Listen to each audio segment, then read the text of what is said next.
Assalamualaikum warahmatullahi wabarakatuh. Nama saya Arif Rahman Haji Pangestu dari Universitas Mercu Buana. Ini saya akan menjelaskan mengenai cloud computing, tentang pros dan cons Alibaba Cloud, Azure Land, dan Amazon Web Service. Yang pertama ada Alibaba Cloud. Alibaba Cloud didirikan pada 10 September 2009 dan mengusung misi membangun perusahaan layanan cloud computing data sentris, canggih, dan platform berbagi data internet. Dunia cloud computing tambah semarak sejak Alibaba Cloud akhirnya masuk ke pasar Indonesia mulai tanggal 13 Februari 2018 dengan menggandeng beberapa mitra lokal. Nah, kita akan masuk ke pros Alibaba Cloud-nya. Yang pertama, cloud tanpa batasan. Kurangi latensi dan terapkan secara global di jaringan internasional. Alibaba Cloud dari 14 pusat data dan kelola semua wilayah melalui satu akun global. Yang selanjutnya ada penyedia cloud terbesar di Cina. Akses jaringan cloud terbesar di Cina termasuk 6 wilayah penyebaran dan beberapa zona ketersediaan di setiap wilayah. Selanjutnya, perlindungan data Anda. Sebagai perusahaan yang terdaftar di Indonesia, Alibaba Cloud mematuhi sertifikat internasional tingkat tinggi untuk menjamin keamanan data. Pemecah rekor performa. Alibaba Cloud telah memecahkan rekor dalam teknologi penyortiran data, perlindungan anti-DDoS, dan pemrosesan transaksi per detik. Selanjutnya kita masuki cons Alibaba Cloud. Yang pertama itu menu dan fiturnya agak membingungkan. Bingung karena menunya tidak one place menurut saya, tapi lama-lama akan terbiasa juga. Yang kedua, marketplace image belum selengkap Amazon Web Service atau Google Service Platform. Kalau terbiasa menggunakan produk dari marketplace sebelumnya, mungkin akan sedikit kecewa di Alibaba Cloud. Tidak sebanyak di AWS dan GCP, Azure bahkan masih kalah dengan DigitalOcean maupun Linode. Yang ketiga, kebijakan mengenai harga cepat kadang berubah. Alibaba Cloud pernah memberikan penawaran trial ECS sekitar $300 selama 1 bulan, lalu berubah menjadi free trial selama 12 bulan untuk ECS T5 boostable RAM dan CPU 1GB. Nah, selanjutnya kita akan membahas Azure Cloud. Microsoft Azure ini pertama kali diperkenalkan pada tahun 2008 dan terus berkembang sampai sekarang, sehingga menjadi komersial secara umum pada tanggal 1 Februari 2010. Teknologi ini memungkinkan kita untuk membangun sebuah aplikasi melalui layanan cloud, baik berupa teknologi, aplikasi web, cloud service, dan aplikasi yang memungkinkan beroperasi di atas virtual machine.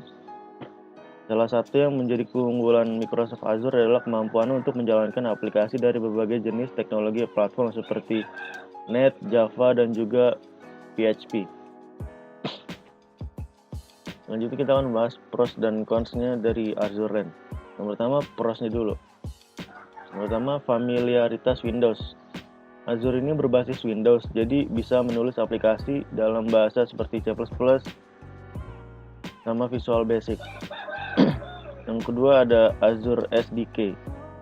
Microsoft menyediakan Windows Azure Software Development Kit atau SDK yang merupakan versi dari Azure, sehingga Anda dapat bekerja secara lokal ketika mengembangkan dan debugging aplikasi kemudian memindahkannya ke cloud. Yang ketiga, biaya dan keuntungan. Mengambil keuntungan dari sumber daya di cloud memungkinkan Anda untuk mengurangi biaya Anda dalam biaya pembuatan, pengujian, debugging, dan pendistribusian aplikasi berbasis web. Selanjutnya kita pindah ke cons Azure Cloud.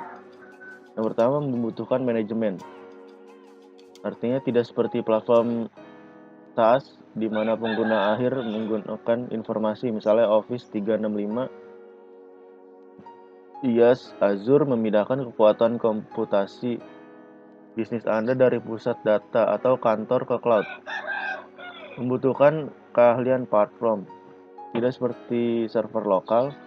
Azure memerlukan keahlian untuk memastikan semua bagian yang bergerak bekerja secara efisien. Yang selanjutnya kita akan membahas tentang Amazon Web Service. Amazon Web Service ini resmi diluncurkan pada tahun 2006. Andy Jassy merupakan salah satu anggota grup elit eksekutif bersama Bezos yang dengan timnya yang itu S-Team. AWS sendiri adalah platform cloud paling komprehensif dan digunakan secara luas di dunia, menawarkan lebih dari 200 layanan unggulan yang lengkap dari pusat data serta global. Jutaan pelanggan termasuk beberapa startup dengan pertumbuhan tercepat. Perusahaan terbesar dan lembaga pemerintah terbuka menggunakan AWS untuk memangkas biaya menjadi lebih sigap dan berinovasi lebih cepat. AWS memiliki lebih banyak layanan dengan banyak fitur dan dalam layanannya dibandingkan penyedia cloud lainnya. Dari mulai teknologi infrastruktur seperti perhitungan, penyimpanan, dan database, hingga teknologi yang berkembang seperti kecerdasan buatan, data lake, analitik, dan Internet of Things. Selanjutnya kita akan membahas tentang pros dan cons AWS Cloud. Yang pertama, pros AWS Cloud-nya dulu, enkripsi dan keamanan data yang handal. Kedua, beragam layanan dan fitur yang luar biasa. Tiga, cakupan global yang luas. 4, memungkinkan fleksibilitas dan keterjangkauan. Nah, selanjutnya, cons dari AWS Cloud. Penagihan bisa sedikit membingungkan. Instan AWS EC2 memiliki batasan. AWS tidak menyertakan dukungan tingkat perusahaan secara default, dan pelanggan perlu membeli dukungan tingkat bisnis untuk ini.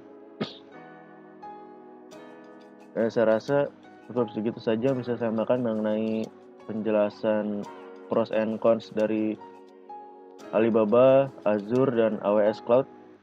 Kurang lebihnya mohon maaf. Terima kasih.